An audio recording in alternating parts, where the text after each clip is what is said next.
ان اللہ کان سمیعا بصیرا، بے شک اللہ تعالیٰ سننے والا اور دیکھنے والا ہے۔ جب میرا یہ یقین ہوگا کہ ہاں اللہ سمیع بھی ہے اور بصیر بھی ہے، سننے والا بھی ہے دیکھنے والا بھی ہے، تو میں ان کو کیسے جا کر سناؤں گا؟ میں ان کے در پہ کیوں سجدے کروں گا؟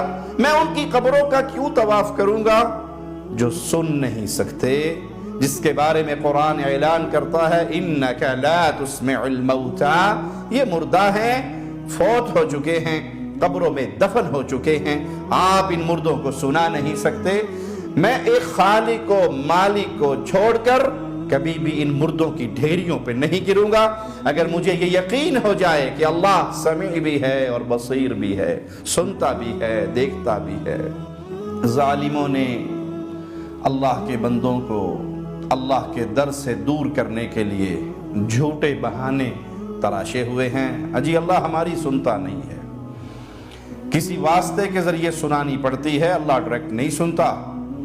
سبحان اللہ، وہ جو جانوروں کی سنتا ہے، وہ جو پرندوں کی سنتا ہے، وہ جو اپنے دشمنوں کی سنتا ہے اور ان کو بھی رزق دیتا ہے۔ فرعون کو بھی روٹی میرا رب ہی کھلاتا رہا، جس نے اپنی ربوبیت کا اعلان کیا تھا، انا ربکم الاعلی کہا تھا، اس کا مالک اللہ اتنے بڑے کفر کے باوجود اس کو رزق دیتا رہا۔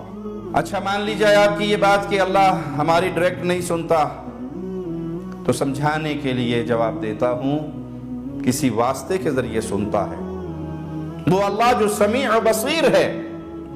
تمہارا یہ بابا اگر سو جائے، زندہ بابا سو جائے تو یہ نہیں سنتا، بوڑھا ہو جائے تو اس کے کان کے پاس منہ کر کے بولنا پڑتا ہے، تھوڑے فاصلے پر بولو تو بابا جی نہیں سنتے، کان کے پاس منہ کر کے سنانا پڑتا ہے۔ تین چار اکٹھے بول پڑے تو بابا جی کسی کی بھی نہیں سن سکتے، چپ کروانا پڑتا ہے کہ پہلے مجھے کہنے دو، بابا جی کے سامنے فریادیں رکھنے دو۔ اور جب یہ مر گیا، مٹی میں چلا گیا، من و مٹی کے نیچے دب گیا، پھر تو قرآن نے گواہی دے دی کہ ان مردوں کو تم نہیں سنا سکتے۔ ایک لمحے کے لیے اہل شرک کی یہ بات مان لیں کہ اللہ بغیر واسطے کے نہیں سنتا۔ تمہارا یہ بابا بغیر واسطے کے سنتا ہے یا واسطے کے؟ یا اللہ مدد کہتے ہوئے تو تکلیف ہوتی ہے کہ ڈائریکٹ یا اللہ مدد نہ کہو، پنجتن پاک کا واسطہ ڈالو، کسی بزرگ کے واسطے سے، کسی نبی کے واسطے سے، کسی ولی کے واسطے سے پکارو، اللہ ڈائریکٹ نہیں سنتا۔ جس مردے کی قبر کے اوپر آپ کھڑے ہیں، مزار پہ آپ کھڑے ہیں، ڈھیری پہ آپ کھڑے ہیں، یہ ڈائریکٹ سنتا ہے یا یہ بھی واسطے سے؟ یہاں کوئی واسطہ نہیں استعمال ہوتا، یہاں کوئی وسیلہ نہیں اختیار کیا جاتا۔ بھائی یہ بابا بھی تو بغیر واسطے کے نہیں سنتا، کوئی واسطہ لگاؤ، یہاں پر اس کی قبر میں سوراخ کرو، پائپ ڈالو، اس پائپ میں منہ ڈال کے پھر اس سے بات پہنچاؤ، کیونکہ مٹی کے نیچے چلا گیا۔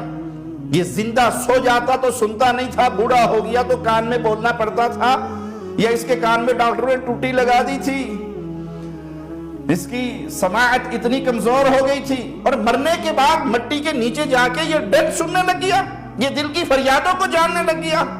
تم نے کس طرح دنیا کو جاہل بنا کر خالق و مالک سے دور کیا ہے۔ مولا کا پیغام سنیے، ان اللہ کان سمیعا بصیرا، اللہ تعالی سننے والا بھی ہے دیکھنے والا بھی ہے۔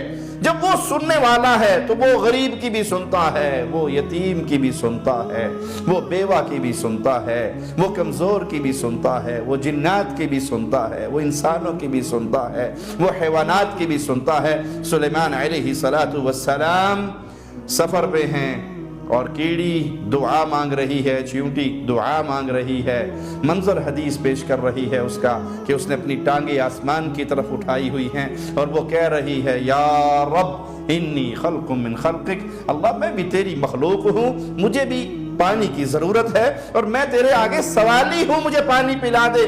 اور سلیمان علیہ السلام کہتے ہیں، ارجعوا، واپس چلو۔ ساتھیوں نے کہا، پانی کی سوالی بن کر آئے تھے، مانگ لیجئے۔ کہا ایک چیونٹی نے مانگ لیا ہے اور اس کی مانگ سن کے اللہ نے سب کو پلا دیا ہے۔ وہ اللہ سننے والا ہے، وہ اللہ دیکھنے والا ہے۔